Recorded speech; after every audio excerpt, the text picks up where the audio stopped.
Assalamualaikum warahmatullahi wabarakatuh. Perkenalkan, nama saya Regil Setiawan Novanto dari Prodi D3 Sistem Informasi Politeknik Palkomtek.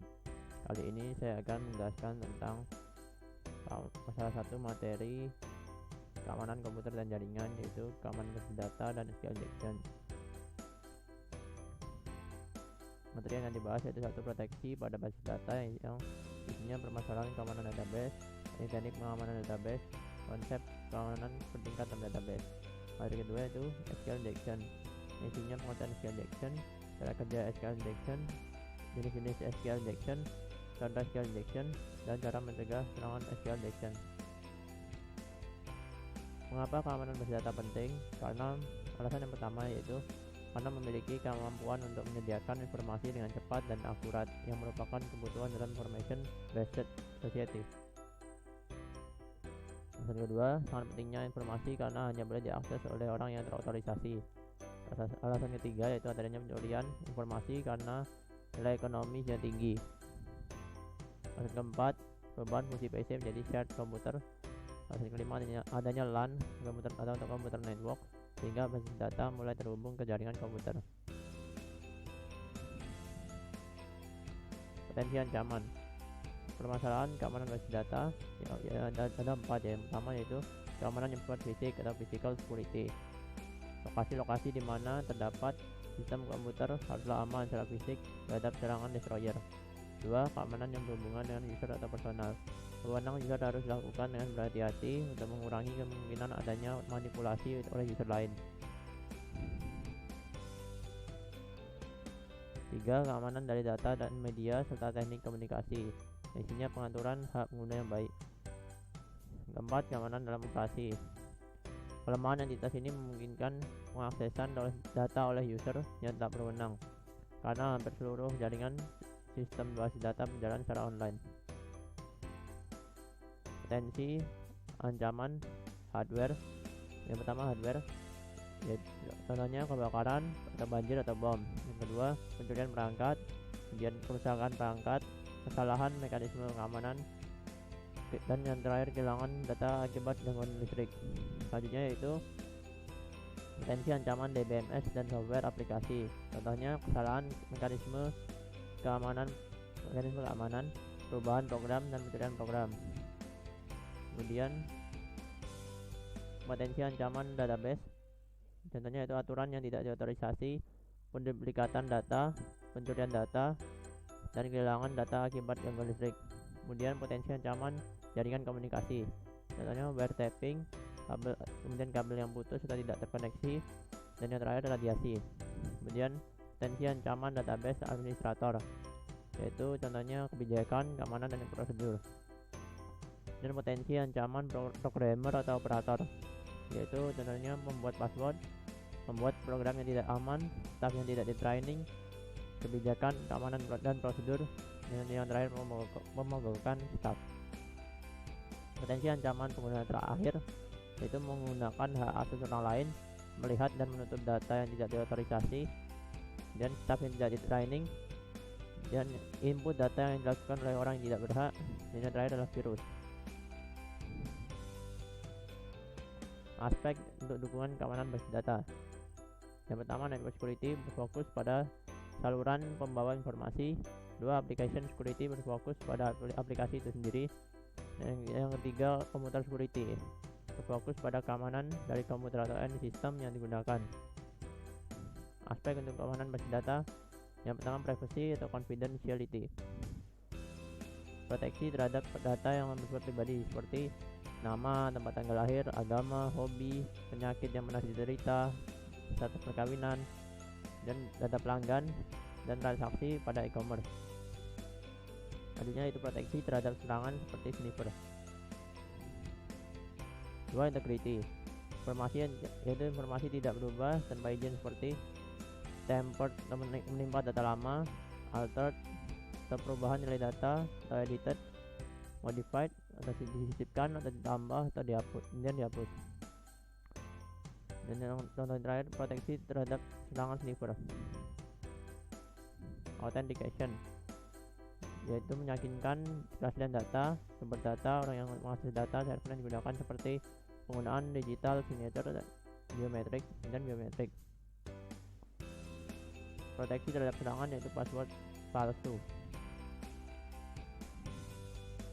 Aspek keamanan basis data berikutnya yaitu availability, yaitu informasi harus dapat tersedia ketika dibutuhkan. Proteksi terhadap serangan yaitu denial of service atau DOS attack, contohnya server dibuat hang, down, dan crash. Aspek keamanan basis data berikutnya yaitu non-repudiation, yang isinya tidak dapat menyangkal atau telah melakukan transaksi. Proteksi terhadap keamanan, proteksi terhadap serangan, deception atau penipuan. Teknik yang dipakai yaitu digital signature. Digital signature memenuhi aspek authentication dan non-repudiation. Digital signature menggunakan dua kunci, yaitu kunci privat dan kunci publik. Bila data telah diubah oleh pihak luar, maka digital signature juga ikut berubah sehingga kunci privat yang ada akan bisa membukanya. Dengan cara yang sama, pengirim data tidak dapat menyangkal data yang telah dikirimkannya.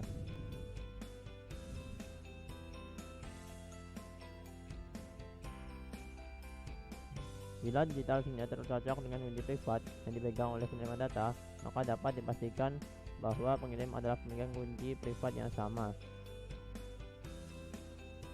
Ini berarti digital signature memenuhi syarat keamanan yaitu non-repudiation.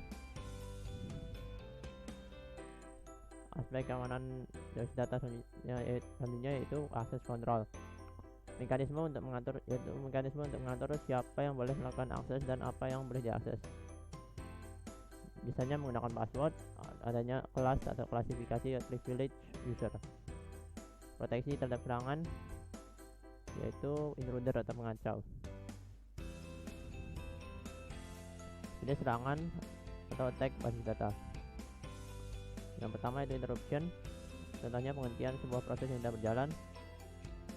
Contoh selanjutnya itu performing denial of service, yaitu menutup database dari aplikasi web sehingga menyangkal layanan pada pengguna lain. Dan yang kedua yaitu interception, yaitu contohnya menyela sebuah proses yang tidak berjalan. Yaitu contoh kedua, determining database schema, yaitu mengekstrak data dari database untuk mengetahui sebuah informasi skema database seperti nama tabel, nama kolom, dan tipe data kolom. Ini serangan basis data yang ketiga yaitu modification, contohnya itu mengubah data tanpa izin dari pihak otoritas. Adding atau modifying data atau menambah atau mengubah informasi dalam database. Yang keempat yaitu fabrication, yaitu perusakan secara mendasar pada sistem utama. Contohnya yaitu injection from user input, penyerang menyuntikkan perintah SQL dengan menyuntikkan input pengguna yang sengaja dibuat sesuai. Konsep keamanan bertingkat dalam database. Konsep pendekatan yaitu konsep pendekatan berlapis yang isinya meningkatkan deteksi risiko serangan, mengurangi kesempatan dan berhasilnya penyerangan. Data yaitu enkripsi, dan aplikasi pembakuan aplikasi antivirus. Host yaitu pembakuan OS, pengelolaan jalur autentikasi. Jaringan internal itu IP security, perimeter itu firewall, dan VPN quarantine. Keamanan fisik, yaitu pengawasan kunci, penandaan peralatan. Ini terakhir kebijakan, prosedur, dan kepedulian, yaitu pembelajaran user. Tingkat pengamanan pada database relasional. Relasi, yang pertama itu relasi, user diperbolehkan atau tidak diperbolehkan mengakses langsung suatu relasi. Yang kedua view, user diperbolehkan atau tidak diperbolehkan mengakses data yang terdapat pada view. Yang ketiga read authorization, user diperbolehkan membaca data tetapi tidak dapat memodifikasi. Yang keempat insert authorization, user diperbolehkan menambah data baru tetapi tidak dapat memodifikasi data yang sudah ada.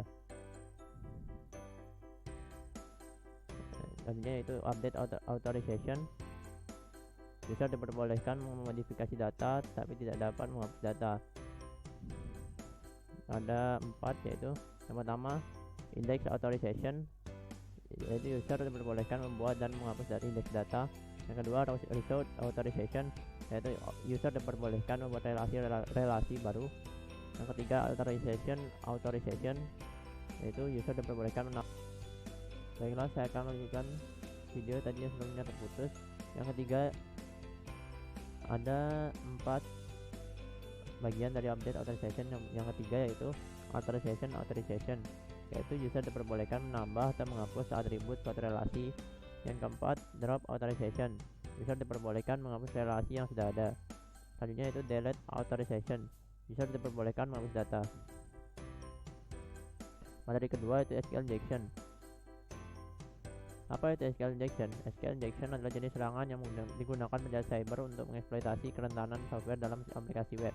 Ini memungkinkan penyerang untuk melihat data yang biasanya tidak dapat mereka ambil, termasuk data milik pengguna lain atau data lain yang dapat diakses aplikasi itu sendiri. Dalam banyak kasus, penyerang dapat mengubah atau menghapus data ini, menyebabkan perubahan terus-menerus pada konten atau perilaku aplikasi. Ini adalah contoh gambar SQL injection. Lalu bagaimana cara kerja SQL injection? SQL injection adalah perhatian utama saat mengembangkan aplikasi web. Ini terjadi ketika aplikasi menerima input pengguna yang berbahaya dan kemudian menggunakannya sebagai bagian dari penyataan SQL untuk meminta database backend. Seorang penyerang dapat memasukkan karakter kontrol SQL dan kata kunci perintah, misalnya tanda kutip tunggal, tanda kutip ganda, sama dengan, komentar, dan lain-lain, untuk mengubah struktur query menggunakan karakter kontrol ini dengan perintah SQL umum, misalnya select, from, delete, dan lain-lain, memungkinkan akses atau pengambilan elemen data dari server database backend. Serangan yang berhasil membutuhkan aplikasi untuk memasukkan kode berbahaya dari penyerang dalam pernyataan SQL. Kode berbahaya biasanya berasal dari sumber yang tidak terpercaya. Dalam beberapa kasus, database sistem internal juga dapat menjadi sumber data berbahaya. Saat pernyataan SQL berbahaya dieksekusi terhadap database backend, penyerang dapat mengubah atau mengakses database. Ini tergantung bagaimana penyerang membuat data berbahaya. Jenis-jenis SQL injection. SQL injection dapat diklasifikasikan menjadi 3 kategori utama. Yang pertama yaitu inbound SQLi. Inbound SQL injection adalah serangan SQL injection yang paling umum dan mudah dieksploitasi.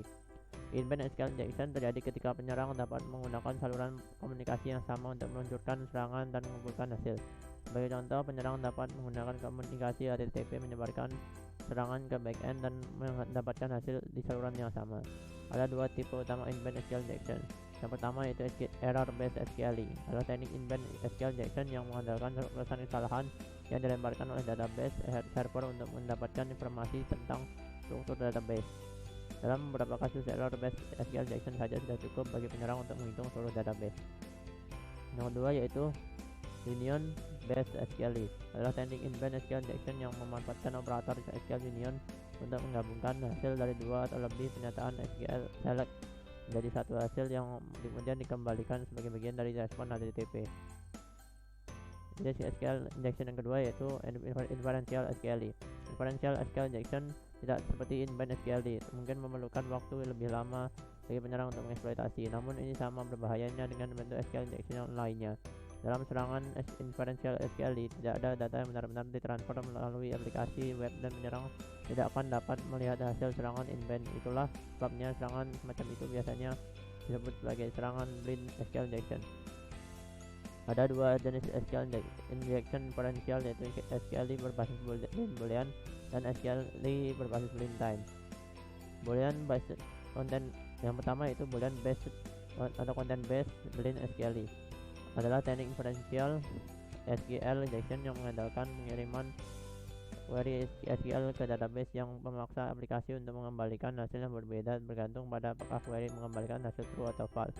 Yang kedua yaitu time based blind SQLi, adalah teknik inferential SQL injection yang mengandalkan pengiriman query SQL ke database yang memaksa database untuk menunggu selama jumlah waktu tertentu, biasanya dalam detik, sebelum respon. Jenis SQL injection yang ketiga yaitu out of band SQL injection.